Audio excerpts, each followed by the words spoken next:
안녕하십니까. 안녕하십니까. 의사들의 솔직한 인터뷰 의터뷰의 김인현입니다. 오늘 영상에서 함께 해주실 우리 신규 과장님을 소개하겠습니다. 안녕하십니까. 안녕하십니까. 저는 김해보건병원에서 근무 중인 정형외과 전문의 최영준입니다. 예, 우리 구독자분들하고 시청하신 분들 딱 눈치가 빠르시기 때문에 보시면 알겠지만 보건병원 술방인데요. 오늘 주제는 계절이 계절인 만큼 무릎 인공관절 치환술에 대한 영상을 찍게 되었습니다. 많은 분들이 무릎 수술을 앞두고 이 영상을 보신다면 많은 도움이 될 것 같고요. 먼저 인공관절 수술은 어떠한 경우에 할 수 있는지를 우리 최 과장님 설명하시겠습니다.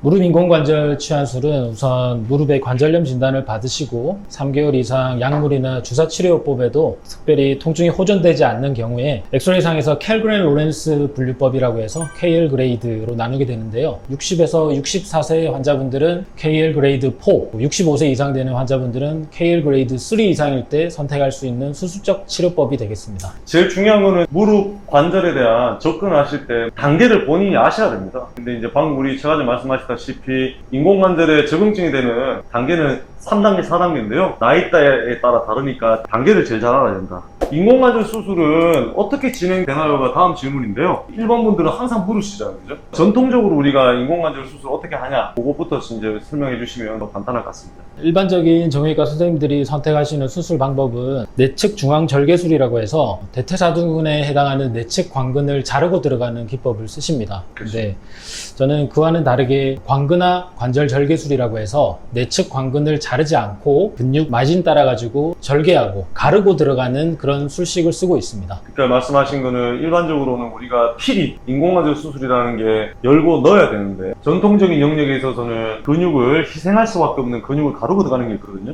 근데 이제 우리 최 과장 같은 경우에는 가르지 않고 옆에 돌려가지고 이제 사이로 들어간다는 말씀이시죠? 네, 째끼고 들어가는. 아무래도 재활할 때 되게 유리한 점이 있겠습니다. 그렇습니다. 그래서 이게 관근화 절개술 말씀하셨고 지금 우리 백그라운드에 있는 요거 이제 보시면 이 기계가 우리 김해보건병원의 자랑입니다. 마코라는 기계입니다. 요즘 AI 시대니까요. 컴퓨터가 계산하는 게 되게 중요한데 이런 이제 시스템과 기계를 써서 좀 더 좋은 어떤 결과를 내기 위해서 이런 마코라는 기계를 쓰게 되고요. 지금 마코에 대한 설명을 하면 하루 종일 해야 됩니다. 이번 영상에서는 간단하게 설명을 드릴 건데 실제로 수술장에서 환자분의 퇴행성 관절 변화가 심한 뼈를 깎아내는 기계가 이 본체가 되겠고요. 이 기계 전체 브레인이 이게 됩니다. 그래서 보시면은 이런 식으로 미리 우리가 세팅 값을 줘서 0mm, 1mm, 각도 1도, 0도 이렇게 이제 세팅을 해서 실제로 수술하기 전에 프리 모델로 먼저 깎아봐서 환자 몸에 딱 맞게 인공관절의 사이즈를 딱 이제 계산도 해주고 미리 깎았을 때 모습도 보여주고 특히 이런 데서는 1mm 단위 내지는 1도 단위, 0.1도 단위 이런 식으로 되게 세세하게 환자 맞춤형으로 본인 몸에 맞는 그런 것들을 핏하게 넣기 때문에 아무래도 이제 결과가 되게 이제 균일하게 이렇게 나오는 거죠.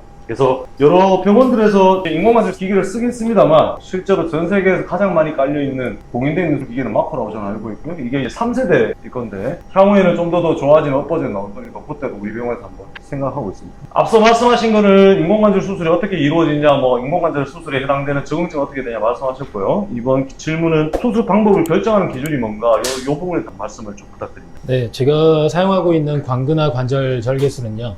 이전에 무릎 쪽으로 수술을 받아서 대퇴사두근 쪽에 유착 반응이 있거나 심한 강직이 있을 경우에는 사용하기가 좀 힘듭니다. 제끼고 들어가는 기전이라서 근육이 괜찮아야지 제낄 수 있는데 너무 강직이 있으면 찢어지는 경우가 많아서 맞습니다. 그럴 때는 사용할 수가 없고 또 이전에 인공관절 치환술을 받았는데 염증이 생겨서 네. 재치환술을 받아야 되는 네. 경우에는 이 칼이 한번 들어갔던 자리다 보니 맞습니다. 할 수가 없게 됩니다. 근데 그거를 제외하고 대부분의 경우에서는 제가 사용하는 관근화 관절 절개술을 사용하는 데 큰 무리는 없습니다. 그래서 로봇 수술이라고 하면 수술 전 과정을 로봇이 진행하는지 이제 환자분들이 실제로 외래에서도 저한테 많이 물으시고요. 우리 앞으로 최 과장님도 오시면은 로봇 수술을 강조하다 보니까 과장님 그러면 수술할 때 과장님 어디 있습니까? 이렇게 물어보고 산다고 저희가 어디 가는 건 아니고 로봇 자체를 조작하거나 만지거나 이 결과들을 보는 실시간으로 우리가 같이 하기 때문에 로봇 수술하고 같이 협업한다 이렇게 보시면 되겠고요. 우리 병원에서 하고 있는 이 마코 수술은 아무래도 저희가 이제 케이스가 재작년부터 좀 쌓이고 있는데 오리지널한 수술했는 환자들 기준 했을 때도 마코 전과 마코 후를 봤을 때 유의미하게는 재활하는 속도가 3일에서 5일 빠른 것 같아요. 구독! 좋아요! 이번 코너는 우리 병원 유튜브의 자랑입니다. 그것이 알고 싶다 시간입니다. 세 가지 질문인데요. 인공관절을 계획하고 있으신 분들이나 받으신 분들이나 앞으로 받을 분들 내지는 받고 이제 재활하신 분들한테 다 해당되는 질문인 것 같아요. 인공관절 수술을 위해 관리하는 방법이 꿀팁이 있을까요? 여쭤보시면. 네, 일단 무릎 인공관절 치환술 하고 나서는 빠른 운동과 재활이 필요합니다. 그걸 늦게 시행하게 되면 아무래도 근육에 근력이 좀 빠지고 재활에 하는 시간이 많이 걸리므로 맞습니다. 저는 무조건 규칙적인 운동을 최대한 빨리 시행해라고 강조를 하는 편입니다. 의사가 환자분의 수술을 성공적으로 잘 해드려야 할 만큼이나 중요한 환자분들의 실천 과제라고 저는 말씀드리는데요. 이 규칙적인 운동은 무릎 근력 회복과 보행, 일상생활로의 복귀를 위해 중요합니다. 빠른 회복을 위해서는 20분 내외의 평지 걷기를 보통 시켜드리고 하루 2, 3회 정도 그거를 시행해라고 하고 그리고 30분가량의 걷기 운동을 꾸준히 지속해달라고 말씀드립니다.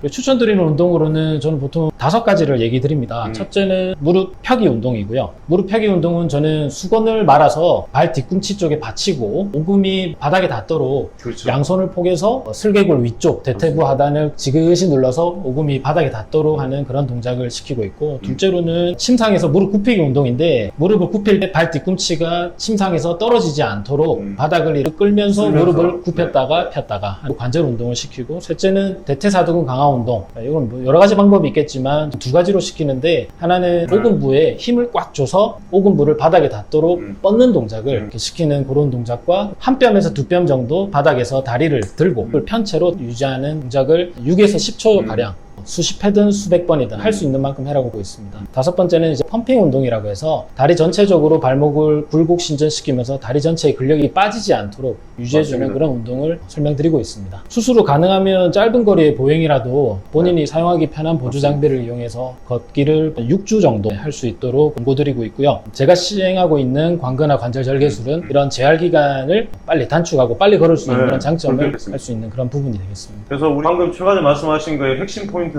환자분들이 대부분 수술하고 난 다음에 이렇게 물어보시잖아요. 나는 언제쯤 무릎을 다 구부릴 수 있냐. 그게 답이 아닌 거죠. 결국은 잘 펴고 다 펴야 다 구부릴 수 있습니다. 실제로 무릎 인공관절 수술하고 난 다음에 구부리는 거에 주목하시는데 실제로 잘 펴야 됩니다. 잘 펴는 운동을 먼저 해서 다리 근력도 빨리 올리고 그죠? 방금 말씀하신 내용에 또 연관된 내용인데 수술 후 운동은 언제부터 할 수 있냐. 이거는 환자마다 다 다를 수 있는데 이에 대한 답을 우리가 최가님이 현명하게 한번 제시해 주시죠. 저는 수술 다음 날부터 일단 앉는 자세 취해도 된다고 하고 네. 그 다음 날부터 바로 네. 근력만 유지가 된다면 보행기를 잡고 네. 서는 거를 시켜보고 네. 근력이 유지가 되면 네. 바로 걸으라고 시킵니다. 그죠. 수술 후 이틀째부터 네, 바로 맞습니다. 시킵니다. 네. 근육 절개를 안 했기 때문에 네. 또 환자분들이 다리에 힘을 주는 시기가 빨리 할 수 있는 장점이 있어서 수술 후 보통 2주째 실밥 뽑고 정상적으로 이제 보행을 한 상태로 퇴원을 하게 되는데 아까 말씀드렸다시피 6주 정도는 그래도 보행기나 목발에 의지해서 보조기구를 사용하는 게 안전하다라고 인공관절 설명드리고 적응을 해야 있습니다. 되니까 그죠? 인공관절 자체를 본인 몸에 적응시켜야 되는 기간을 한 4에서 6주 정도 보시는 상황이기 때문에 저도 거의 비슷한 것 같고요. 그래서 뭐 조금 이렇게 꿀팁을 드리면은 실밥을 떼고 나면은 항상 또 물어보시는 게 샤워 언제 할 수 있냐, 물에 언제 들어갈 수 있냐. 실밥을 떼고 만 하루에서 이틀 정도 지나면 샤워 가능한 거고 목욕탕 같은 경우는 한 일주일 뒤에 일주일 가실 수 정도. 있는데 네. 이 목욕탕 가는 게 되게 중요합니다. 이 목욕탕 가서 최초로 본인이 저희한테 말씀 잘 안 하시지만 병원에서 안 되던 각도가 갑자기 목욕탕에서 되는 경우가 맞습니다. 그러다 보니까 병원에 안 오시고 뭐 본인이 하고 싶은 운동에 복귀하시는데 여기서 되게 중요한 점은 인공관절이 본인 몸게 아니고 본인 몸한테 적응이 돼야 되는 거기 때문에 조심하시기는 분명히 있다는 거죠. 운동은 얼마든지 할 수 있지만 한 6주까지 조심하시라. 그런 말씀을 제과장님이 다시 한번 말씀드립니다. 자, 이거 3번은 정말 이건 모든 분이 물어보시면 돼요. 인공관절 하고 나면 몇 년 쓸 수 있냐? 우리 제과장님 한번 고개를 한번 여쭙습니다. 과거 문헌상으로는 15에서 20년 보통 얘기를 많이 하고 있고요. 최근에는 기구의 정밀성과 마코 같은 이런 기구의 도움에 의해서 그리고 기구 자체의 내구성도 많이 향상됐기 때문에 요새는 한 30년 정도로 보고하는 경우가 맞아요. 많습니다만 저는 이건 딱 뭐 15년이다, 20년이다 이렇게 말하기보다는 환자가 얼만큼 많이 쓰느냐에 달려있는 맞습니다. 그렇게 말씀드리는 게 맞겠고 많이 쓰면 조금 줄어들 것이고 덜 쓰고 이렇게 되면 인공관절 수명이 늘어날 수밖에 없습니다. 구독! 좋아요!